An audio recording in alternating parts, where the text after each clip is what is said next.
Hello my dear students, class twelfth political science chapter जो हमारा चल रहा है वो है 3। तो यूएस वाला हमारा ये चैप्टर है और इसमें हम पढ़ते हैं मीनिंग ऑफ हेजमनी के बारे में। तो मीनिंग ऑफ हेजमनी का जो दिया हुआ है वो है कि द वर्ल्ड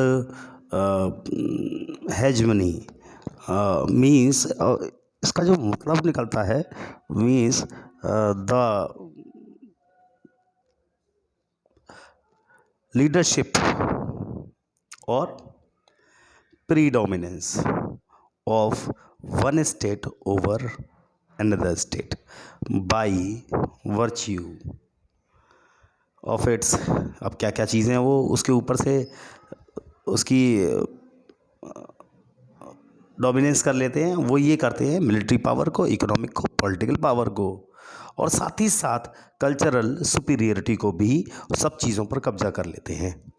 तो ये है, तो पॉलिटिक्स जो है ना, is all about it's gaining power. Politics क्या है? पॉलिटिक्स क्या है? गेनिंग पावर है ना। इन वर्ल्ड अगर पूरे संसार भर में देखा जाए तो पॉलिटिक्स कंट्रीज़ एंड जितना भी आप ग्रुप्स को देखोगे, वो सारे जो ग्रुप्स हैं of countries are engaged in constantly trying to gain and retain power. क्या करते हैं? अपनी पावर को रिटेन करना चाहते हैं। तो इट इज़ इम्पॉर्टेंट, बहुत ज़्यादा ज़रूरी है टू अंडरस्टैंड, इस बात को समझना, द डिस्ट्रीब्यूशन ऑफ पावर। किस चीज़ को? डिस्ट्रीब्यूशन ऑफ पावर को। तो ये सबसे ज़्यादा ज़रूरी है समझना। और फिर देखते हैं हम कि किस तरीके से चीज़ें होती हैं। साथ ही साथ ये बहुत ज़रूरी है समझने के लिए कि जो डिस्ट्रीब्यूशन पावर है पूरे कंट्रीज़ के अंदर, पूरे वर्ल्ड के अंदर, in order to understand world politics. Next जो पॉइंट है हमारा वो during the cold war era. अगर कोल्ड वॉर एरा के अंदर देखा जाए तो there were two super powers. कितनी सुपर पावर्स थी? दो सुपर पावर्स थी, ठीक है ना। The US and the USSR, दो ही थी super power.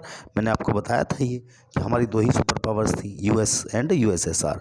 Only a single power was left. तो जो सिंगल पावर हमारी बची थी, वो सिंगल पावर क्या बची? सिर्फ यूएस बचा, बाकी कुछ नहीं, सब खत्म, ठीक है ना।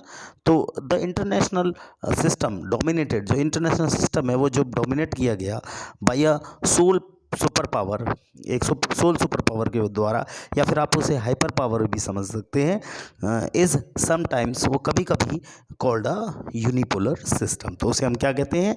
यूनिपोलर सिस्टम कहते हैं, ठीक है ना। चलिए नेक्स्ट जो हमारा पॉइंट है वो हेजमनी है एज हार्ड पावर के रूप में। तो हेजमनी जो है ना, अगर हम उसे समझें तो it relates to the relations. ये रिलेट करती है उन रिलेशंस के साथ या उन पैटर्न्स के साथ, एंड बैलेंसिंग बिटवीन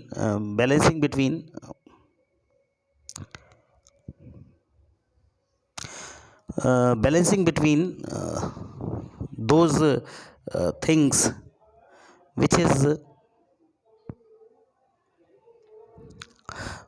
तो balancing things those between, I think it is very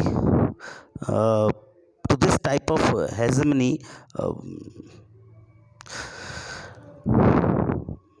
hegemony relates to the relations, patterns and balancing of military capability between states। तो ये मिलिट्री कैपेबिलिटी को दिखाती है, बैलेंसिंग है ये किस किस को लेकर? मिलिट्री कैपेबिलिटी को लेकर, और स्टेट्स के जो मिलिट्री कैपेबिलिटी है उसको लेकर ये रिलेट करती है। तो नेक्स्ट जो हमारा पॉइंट है इसी में वो है कि in case the base of US power lies in the overwhelming superiority of its military power, it is both absolute and relative। तो वो कहता है कि जो यूएस पावर है वो लाई करता है सुपीरियरिटी को और मिलिट्री पावर को, वो बोथ एब्सोल्यूट है और रिलेटिव भी है। जो मिलिट्री डोमिनेंस है यूएस का is not just based on higher military spending. वो ये नहीं है कि वो मिलिट्री पर ही अपना ज़्यादा पैसा खर्च करते हों, but on a qualitative spending, वो क्वालिटी पर भी कहीं ना कहीं ध्यान देते हैं, इन चीज़ों पर भी कहीं ना कहीं वो ध्यान देते हैं। But still the US invasion of Iraq, जो यूएस का इन्वेजन था इराक के ऊपर, reveals weakness of American power as it was not able to force the Iraqi people into submitting to the occupations forces on the of the US led coalition. Okay, students, तो all still US invasion of Iraq reveals weaknesses of American power, ये देखने को मिलता है। It was not able to force the Iraqi people, force भी नहीं किया गया इराकी पीपल्स को into submitting to the occupation forces of the US led coalitions. हाँ, तो देन नेक्स्ट पॉइंट जो आता है वो हेजमनी को लेकर है, स्ट्रक्चरल पावर को लेकर।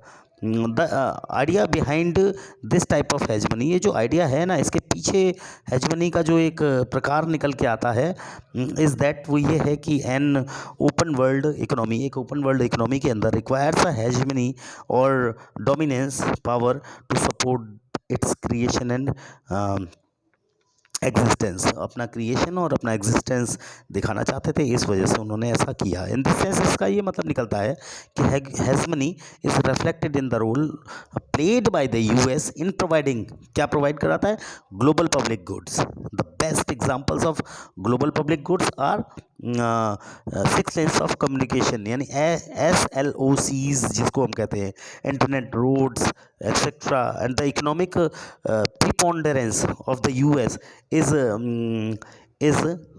in separating from its structural power, which is the power to the global economy in a particular way। एक पर्टिकुलर वे है, उस तरीके से ही अपनी पावर को वो दिखा सकते हैं। एक अनदर एग्जांपल भी निकलता है इसमें स्ट्रक्चरल पावर का यूएस के अंदर, और वो ये है कि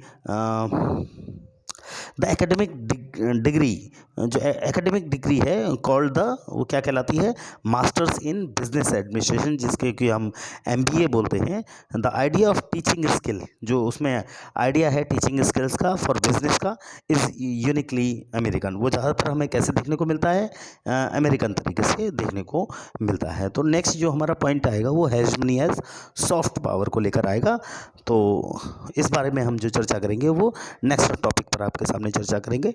तो आज के लिए आपके लिए इतना ही रहने देते हैं हम स्टूडेंट्स। ये दो जो टॉपिक दिए हैं, दोनों पॉइंट्स को आप लिख लें, कंप्लीट कर लें अपने नोट्स के रूप में, और इन्हें फिर अपने कॉपी में करने के बाद इस पर थोड़ा सा इसे रीड भी करें, इसे पढ़ें भी, आपका होमवर्क भी होगा। Okay students, so thank you all of you.